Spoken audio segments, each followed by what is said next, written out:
Away from politics now, no fewer than 30 people sustained injuries following the tanker explosion that rocked the Iju Ishaga area of Lagos State on Thursday. The fire, which started from a gas tanker, spread to adjoining areas, affecting 23 buildings, 17 vehicles, and destroying property worth millions of naira. Abisola Adebayo has details in this report. The atmosphere here in Iju Ishaga is a mixture of gratitude and confusion. While many residents are grateful to be alive after the massive explosion, they, however, are not sure how to move on, as many have lost their properties, homes, and means of livelihood. The fire was put out less than 5 hours after the blast, but the ruins remains a constant reminder for residents. The blast, which happened at about 3:30 p.m. on Thursday, brought down almost every object it came in contact with, destroying dozens of vehicles, homes, and shopping centers. Residents of the community who witnessed the disaster say the impact of the explosion was felt several kilometers away from the spot where the gas tanker burst into flames. There's a truck that brought gas to offload. So at the moment the truck was reversed to enter that gas company. So maybe the gas was already leaked. So it just catch fire. The moment everybody was running away to survive. But actually, by the time you see, like, you just see the gas just the sound go boom, everybody was running away. And I've already destroyed a lot of properties. Even that is the gas that affects my back like this. So majority of my people that were working together as friends, then is police that rescued them to Bada Hospital at Ogun State. Yesterday around 2 p.m. I was still sleeping in my room when I heard people shouting fire, fire, fire. Out of panic, I rushed out. When I rushed out, I saw a very large smoke in the air coming towards that angle, towards that gas plant. So the next thing I could think of was to carry my bag and credentials, and we were still at our junction. When we noticed that the fire was getting out of hand, some of us decided to move a little bit further, far away from the fire. The fire burned close to 30 minutes before the final explosion, that big explosion. Investigations showed that the fire was caused by a leaking valve from a gas tanker.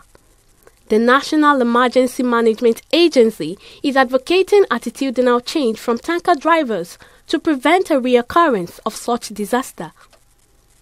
Every agencies here, they fought. At least we had about 3 to 4 fire trucks before the fire was brought under total control.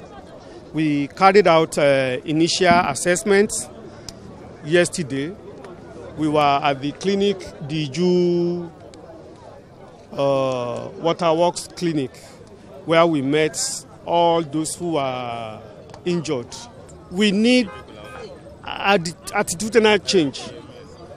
We need to carry out personal training on most of these drivers. Their psyche have to be put in proper perspective. That is what we have just found out across the country. The behaviors of the driver are not supposed to be what it is. Visiting the scene for an on-the-spot assessment, officials of the state government admit that the activities in the area might have contributed to the impact of the blast. Talking about the incident could have been avoided, and our initial investigations point to failures, human error.